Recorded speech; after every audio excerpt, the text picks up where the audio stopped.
La prochaine série, c'est Buhush Qur'aniyya Madaniyya. De quoi s'agit-il et quels sont les livres éligibles dans cette série? Cette série, d'abord, elle essaie de présenter pour la première fois, d'une façon claire et avec une visibilité optimisée, la plus vieille et la plus originale méthode du tafsir. Il ne s'agit pas d'inventer une nouvelle méthode, mais il s'agit de revivifier la plus vieille méthode, et d'ailleurs c'est la seule méthode originale.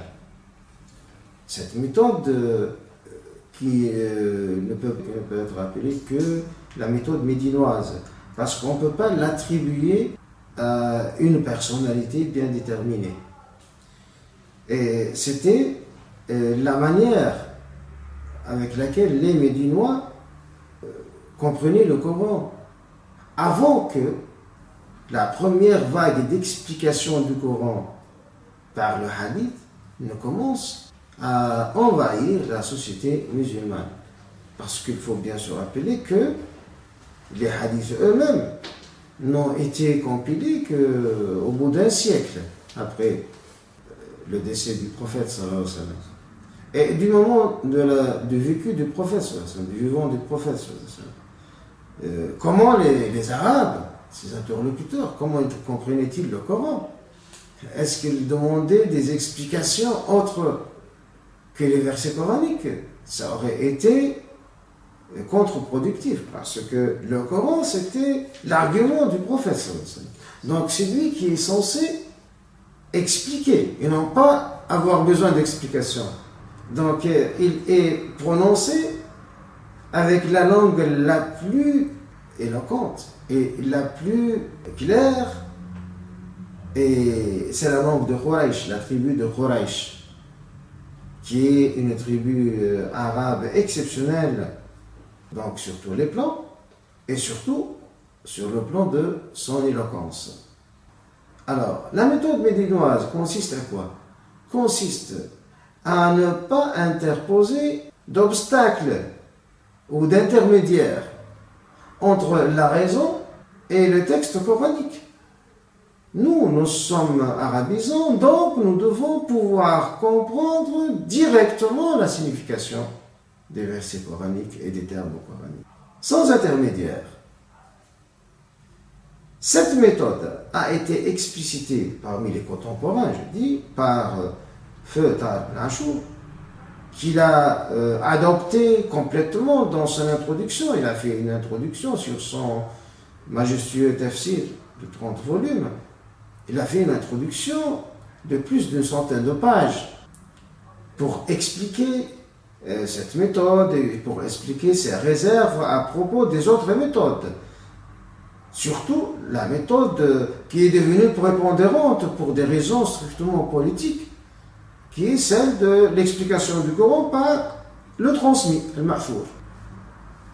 C'est pas du tout légitime aux yeux des Médinois, et en l'occurrence le dernier des grands savants d'obédience médinoise, c'est l'imam Tahar ibn Ashur. Lui, il ne cite même pas le tafsir connu pour être le représentant de toute une ligne de tafsir par le ma'four, par le transmis, celui de Ibn Kathir. Il ne le cite même pas parmi ses références. Il a cité quelques livres, mais pas celui-ci, par exemple. Il ne le considère pas un livre de référence du tout. Bien sûr, par la suite, dans les 30 volumes, est-ce qu'il a toujours respecté ce genre de boycott? Non, non, pas du tout. Des fois, il se réfère à ce tafsir à titre d'illustration, c'est-à-dire pour ne pas repousser les gens qui devenaient, au bout du siècle dernier, de plus en plus proches de ce courant-là, du tafsir par le hadith, parce que c'est le tafsir le plus populaire, c'est celui qui donne les images que populairement les gens aiment et accessibles de toute façon. Alors que les autres voies paraissent très élitistes et laisseraient le Coran seulement donc un monopole des arabisants spécialistes. Parce que, entre-temps, c'est-à-dire au bout de 14 siècles, les musulmans se sont éloignés suffisamment de la langue du Coran pour qu'ils perdent complètement ou partiellement cette aptitude à comprendre directement le texte coranique.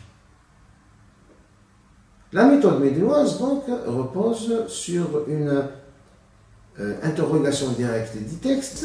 Bien sûr, le texte en entier constitue un contexte par défaut, c'est-à-dire on n'a pas le droit de comprendre un verset qui traite d'un sujet isolément des autres versets qui traitent le même sujet, parce que tout le Coran constitue un contexte par défaut. Alors, par la suite, est-ce que le contexte autre que celui du contexte coranique au sens strict, l'autre contexte historique ou social, ou est-ce qu'il pourrait intervenir dans l'explication? Là, ce sont des sujets, des discussions. Et dans le premier livre de cette série, qui est l'introduction de cette méthode, Al-Manhaj al-Madani fi Tafsir al-Qur'an al-Karim, donc la méthode médinoise du Tafsir du Coran, c'est le premier livre, il traite de ça en fait, pour démontrer la légitimité de la voie médinoise. Le premier livre de cette série, donc, c'est celui-ci.